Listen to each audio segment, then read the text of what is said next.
Tago tayo kay Tungtung Sahur para i-troll natin yung crush natin na si Kiwi. Tignan natin kung mahanap niya ako agad. Okay guys, as you can see, invisible ako dito. And ang balak ko dito guys is pumasok ako sa mga brain rot ni Kiwi kasi pinagkukuha niya sa akin lahat yan. Gagamitin ko tong coffin Tungtung Sahur na to para maging base ko. Pero medyo nakakahilo dyan kasi tignan nyo guys, oh, maalog-alog dyan si Tungtung Sahur. Pero guys, kailangan natin mag-ingat dito kasi tignan nyo naman si Kiwi. Alive na alive. And naringin ko hindi mag-AFK ito. Ano kayang ginagawa nito? Ang gaganda na ng mga brain rot ko. Pero mukhang kailangan ko pa ng pink na brain rot para makumpleto ko yung challenge ko. May dadaan kaya na pink na brain rot dito? May papakita ako sa inyo. Meron akong one dito na pwede akong makapasok sa mga brain rot. So, gagawin lang natin guys is equip lang natin yan. Tapos, maglakad lang tayo dito. And sana hindi siya nakatingin dito mga edukado. So, i-click-click ko lang to ng ganto. Oh, wow mga edukado. Nandito na tayo sa loob ng coffin ni Tungtung Sahur. And meron pa rin tayo ditong mga lalagyanan ng mga brain rot natin. Kukuhain natin pabalik yung mga ninakaw ni Kiwi na brain rot sa atin.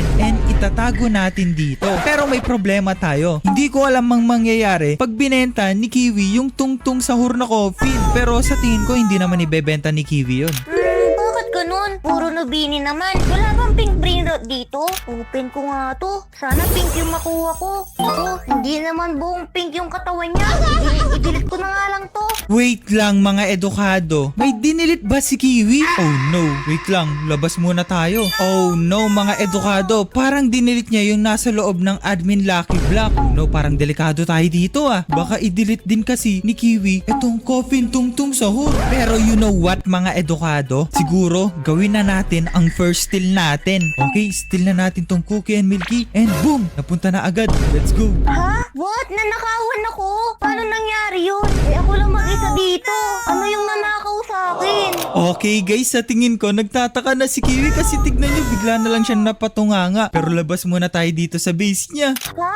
Wait, nabenta ba yun? Or nanakaw? Napaka-imposible naman nun. Okay guys, sa tingin ko nagtataka dito si Kiwi. Ang akala niya siguro nabenta na lang bigla yung brain rot niya kasi hindi niya naman nakitang lumabas sa base niya. Ang weird nun ha. Pero ayahan mo na. Baka bug lang yun. Uy, pink brain rot. Tralita. Ang ganda. Wow. Okay mga edukado, parang binaliwala lang dito ni Kiwi yung Cookie and Milky niyang nawala or hindi niya lang napansin. Pero ang the best dun guys is hindi talaga nawala. Tinago ko lang dito sa loob ng kabaong ni